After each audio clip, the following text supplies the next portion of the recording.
Salut à tous et bienvenue dans cette nouvelle vidéo. On se retrouve comme promis aujourd'hui avec un changement de sujet. Aujourd'hui, on va parler changement d'emploi, pourquoi changer d'emploi, les motivations du changement d'emploi. Il faut savoir qu'aujourd'hui, quand vous décidez de changer de job, vous avez des lignes directives à suivre. C'est-à-dire que si vous avez une raison bien particulière pour laquelle vous voulez quitter votre poste, il faut que vous restiez sur cette raison-là et que vous suiviez cette ligne directrice jusqu'au bout, tout simplement parce qu'elle vous permettra de mieux aiguiller votre recherche d'emploi et de mieux aiguiller les différents entretiens que vous aurez avec les sociétés et de vous permettre de choisir la bonne société, le bon endroit, le bon poste et le job qui correspondra à ce que vous voulez faire. Je vais vous parler un petit peu de mon pourquoi à moi dans un premier temps, pourquoi je suis devenue entrepreneur, pourquoi j'ai monté cette société et pourquoi cette ligne directrice, entre guillemets, elle a été mon fil conducteur pour me mener à la société que j'ai créée aujourd'hui.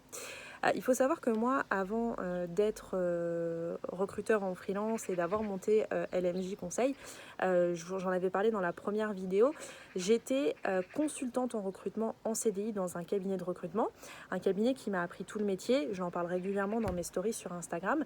Donc voilà, j'ai appris le métier chez eux, j'ai avancé chez eux, j'ai passé 3 ans et demi chez eux, presque 4 ans. J'allais arriver sur ma 4e année, sur mon anniversaire de travail.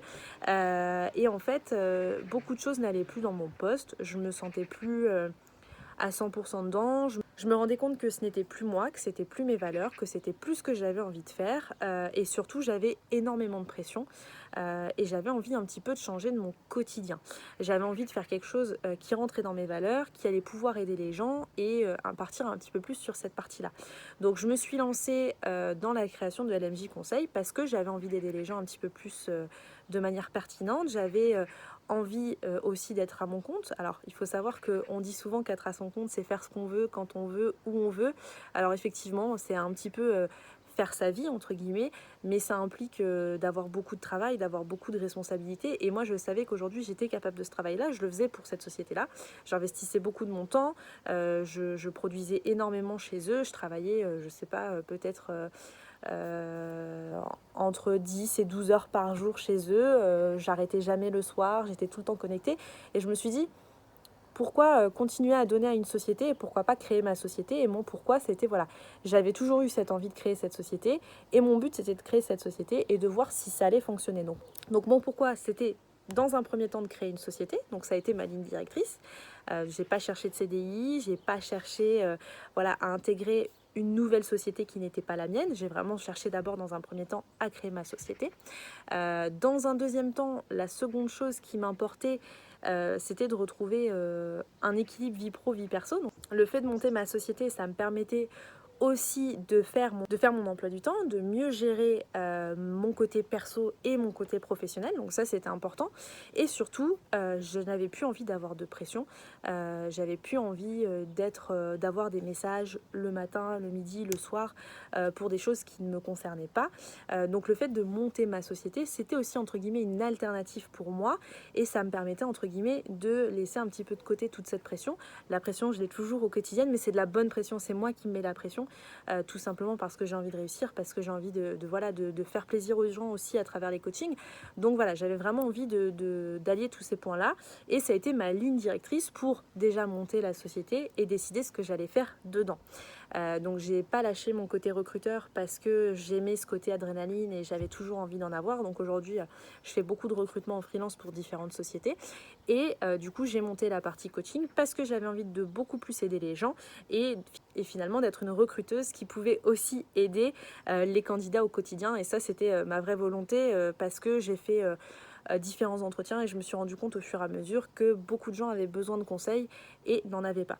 Donc ça, c'était pour mon pourquoi, entre petites parenthèses, pour vous expliquer un petit peu pourquoi c'est important d'avoir un pourquoi, d'avoir des raisons, des motivations qui font que vous ayez envie de changer d'emploi. Alors, les motivations, elles sont très larges, ça peut être beaucoup de choses. Ça peut être une envie d'avoir un salaire qui est plus important, une envie d'avoir un challenge beaucoup plus intéressant, une envie d'évoluer, une envie de se rapprocher de son domicile, une envie d'avoir un équilibre vie pro, vie perso, parce qu'on en parle beaucoup ces derniers temps, mais gardez toujours en tête votre ligne directrice, c'est hyper important. Pourquoi ? Tout simplement parce qu'aujourd'hui, Si vous quittez un poste parce que vous voulez plus d'argent, parce que vous voulez une rémunération plus importante, si demain vous acceptez un poste avec la même rémunération, vous vous retrouverez dans le même système dans 6 mois où vous vous direz non, je veux changer de poste parce que j'ai pas la bonne rémunération. Donc surtout, restez bien focus sur votre ligne directrice. Si demain vous vous dites je veux gagner en vie pro, vie perso, faites bien attention quand vous intégrez les sociétés, posez des questions sur les valeurs de la société, sur ce qu'aujourd'hui elle peut vous proposer. C'est hyper important de vraiment rester fidèle à votre ligne directrice. Tout simplement parce qu'elle vous permettra de trouver le job qui vous correspond à l'instant T, parce que peut-être qu'à un moment, vous allez vouloir changer d'emploi parce que vous allez vouloir évoluer, mais dans 5 ou 10 ans, parce que vous construisez une vie de famille, vous aurez envie d'avoir un équilibre vie pro, vie perso, et finalement, votre rémunération, c'est quelque chose qui sera moins important. Il faut vraiment que vous suiviez à chaque emploi cette ligne directrice, parce que si vous ne la suivez pas, que vous quittez un emploi pour une raison bien particulière et que vous revenez dans un emploi où vous allez retrouver le même problème que vous avez sur votre poste précédent, vous allez vous retrouver dans le même cercle vicieux, à encore vouloir changer d'emploi, à vouloir tout simplement quitter ce poste-là au bout de 2-3 mois. J'ai même des candidats qui quittent leur poste au bout d'un mois parce qu'ils se rendent compte que finalement, c'est pas ce qu'il faut. Le but, c'est de rester fidèle à votre ligne directrice. C'est vraiment très important et ça vous permettra d'avoir une recherche d'emploi beaucoup plus ciblée, d'éviter aussi de faire des entretiens pour faire des entretiens, parce qu'il y a beaucoup de candidats qui font des entretiens pour faire des entretiens et qui peuvent se griller des sociétés parce qu'ils ne savent pas trop ce qu'ils veulent sur le moment, à l'instant T. Donc c'est hyper important de se fier à ça. J'espère que vous avez tous un pourquoi. Si vous n'en avez pas, réfléchissez-y, posez-vous 5 minutes, réfléchissez pourquoi vous voulez partir de votre poste, quelles sont vos motivations aujourd'hui, ce que vous voulez pour votre avenir, et restez fidèle à cette ligne conductrice jusqu'à la fin de votre recherche d'emploi. Pendant vos entretiens, n'hésitez pas à poser des questions pour être rassuré sur ce que vous voulez demain. Voilà, donc c'était tout pour aujourd'hui. J'espère que cette vidéo vous plaira. On parle vraiment d'autres choses, de choses beaucoup plus attraites à la recherche d'emploi, un petit peu différent de ce que je peux faire d'habitude. Mais il y aura dorénavant beaucoup plus de vidéos où je vous parle un petit peu de mon parcours à moi et où je vous invite surtout à réfléchir et voilà, à avoir une petite introspection sur soi-même. C'est important et ça vous permettra d'avancer beaucoup plus simplement. On se retrouve demain pour une nouvelle vidéo et je vous dis à très vite.